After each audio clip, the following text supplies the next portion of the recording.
I'm fascinated by the aggressive pivot that you made between different movie categories.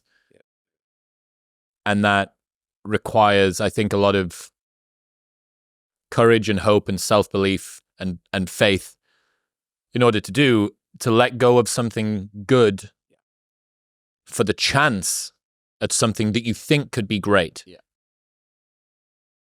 I think that's something that a lot of people wish that they had a little bit more fuel for. It was a big risk. It was a big chance, and it was no guaranteed return ticket. It was a one-way ticket, possibly to, I'm a head coach of high school football to this day. One-way ticket to a dead end. Or to something new, but a one-way ticket to a dead end in Hollywood. It's an actor for sure. Look, it's no coincidence that at that time, to have the courage to make that decision, I did have really cool things going on in my life. I'd fallen in love with Camilla. She'd just become pregnant with her first child. That gave me some significance of like, that's what I've always wanted to be. As a father, here we go. If I stick with it, this will give me a home base to feel secure in, even though I'm stepping away from what has given me significance for so many years and decades in my life. Having her to sit there, as much as I knew it was the right decision, and it was a 3 a.m. decision in my own soul, she's always been very good with me about going, now say it out loud, and here's what we're going to do. If we're doing this, she's the one that said, this could be dry for who knows how long. You may not get work ever again, but if we're going to do this, I'll be here by your side, and we're doing it together, and there's no going back. We're not going to get nerves at the goal line if we don't know where the goal line is. We're not going to get down the line and go, I pulled the parachute. Even if it's a $14 million parachute. Even if it's $14 million parachute. Even if it doesn't work out and you become a teacher or you go become a lawyer again, whatever. So making that a choice that was inevitable, that there was no pulling the parachute on, sure as hell helped with the endurance of me being away for what was 20 months. I learned a lot of endurance in that year in Australia, though. Same way, that gave me very thick skin for enduring something. So that 20 months was really hard. And I've said it before, that proverbial bottle on the shelf was looking better and better earlier in the day as time went on. I mean, how many more times could I work in the damn garden, man? I'm like, I'm not a gardener for life. I like this, but I gotta, come on, man. But she helped me stay steady. I stayed steady. My faith helped me stay steady. I did have a real belief, whether I was tricking myself or not, that there's a bigger pot of gold for me on the other side of this if I just out-endure it. I'll out-endure this so much. And it became a little like the year in Australia. I started to gain pride and honor with the longer the penance went on of being without what I wanted. Mm-hmm, mm-hmm. And I started to be like, well, I definitely ain't backing out now, man. I'm 6 months in. Turns into momentum. All in a year later, I'm like, I'm a year in, man. This is getting good. Okay, come on. And out of the blue, 20 months later, I'd been gone long enough to become a new good idea. Where's McConaughey? Plus, he said no to that $14.5 million offer 3 months ago. And I guarantee you that told some people in Hollywood, what's this so much up to? You don't say no to a $14.5 million offer. The offer's too big to get out. And he said no. Now, someone does that, you get a little more attracted to him. What this dude's on to something. He's got his own program.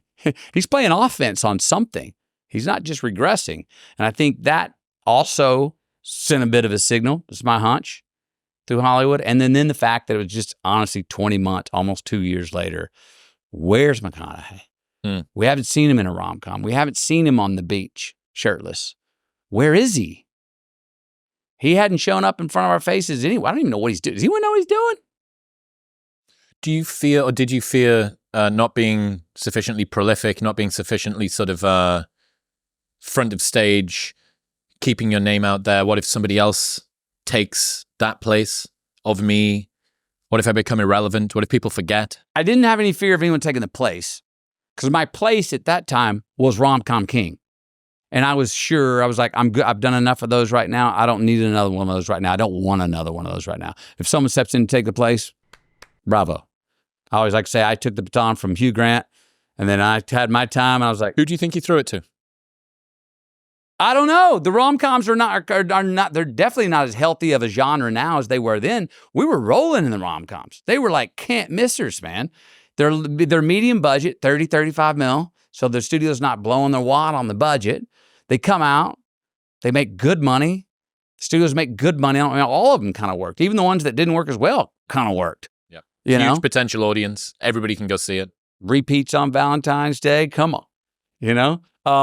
So I don't know that did really hand it to. I don't know if anyone's really jumped in that lane or if that lane's even got a help wanted sign anymore, Did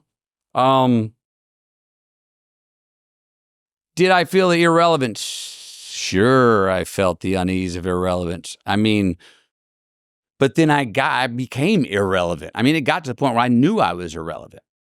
It got to the point where I remember my agent saying, I said, you heard anything? He goes, Matthew, I haven't heard your name in over 2 months. I was like, and you're my agent and you only have 5 clients. He goes, yeah, I haven't even heard your name. I'm like, that sounds pretty much like irrelevance to me, bro. Okay. All right. But never, like I was shaky, but never was I going to go, okay, I'll go back. I'll do it. Never was I going to pull the parachute. And what if I didn't? What if those calls never came? Would I regret that sitting here now? I don't know. Maybe I wouldn't be sitting here now. But I bet everything I got, there's no way I'd regret it. Whatever I'd be doing in my life right now, I would have said this opened up. We just started off the conversation with this. The things you don't get. Put us more in places where we are, where we find our own satisfaction than the things that we do get in many ways. I mean, like I say, it's, life's mystery going forward, the science looking back. When you look back, we can all connect every single dot. It's mathematical, scientific, how we got to this table right here. We got plans for this afternoon, but we're not sure what's going to happen. But everything looking back, it's all connected if we go back and look at it. And there's a whole lot of, I thought that was the end. Well, it was the end, but it was the beginning of this thing. Or I caught that red light and therefore made me 60 seconds later to get to that cafe where I met that movie producer or that woman who became my wife or whatever that is. It don't make sense at the time, but boy, looking back, it's all a science. There's that quote about the ironic tragedy is that life has to be lived forward but only makes sense in reverse. Right. Yeah. Ironic tragedy. Who said that? We'll get back to talking to Matthew in 1 minute, but first I need to tell you about Maui Nui. Not all meat is created equally, and that is why I partnered with Maui Nui. You might be thinking, why have you only got one Maui Nui stick? And the reason for that is that all of the rest of them were eaten. If that doesn't give you credibility of just how nice these are, I don't know what will. Maui Nui delivered the healthiest red meat on the planet directly to your door. It has the highest protein per calorie ratio on the market, up to 53% more than grass-fed beef, and it is the only stress-free, 100% wild-harvested red meat available. These venison sticks are a complete life changer. I take them with me when I travel on the road or I need just convenient quality protein throughout the day. I absolutely love them. And so does Tim Ferriss and Andrew Huberman and Peter Attia because they're the best. Right now, you can get 20% off your first order by going to the link in the description below or heading to mauinuivenison.com/modernwisdom using the code modernwisdom at checkout. That's MAUINUI venison.com/modernwisdom and modern wisdom at checkout. Thank you very much for tuning in. Look, we went to a lot of effort to get Mr. McConaughey here and convert an old barn that's from the 1800s in Texas. So I really hope you enjoyed it. I'll see you next time.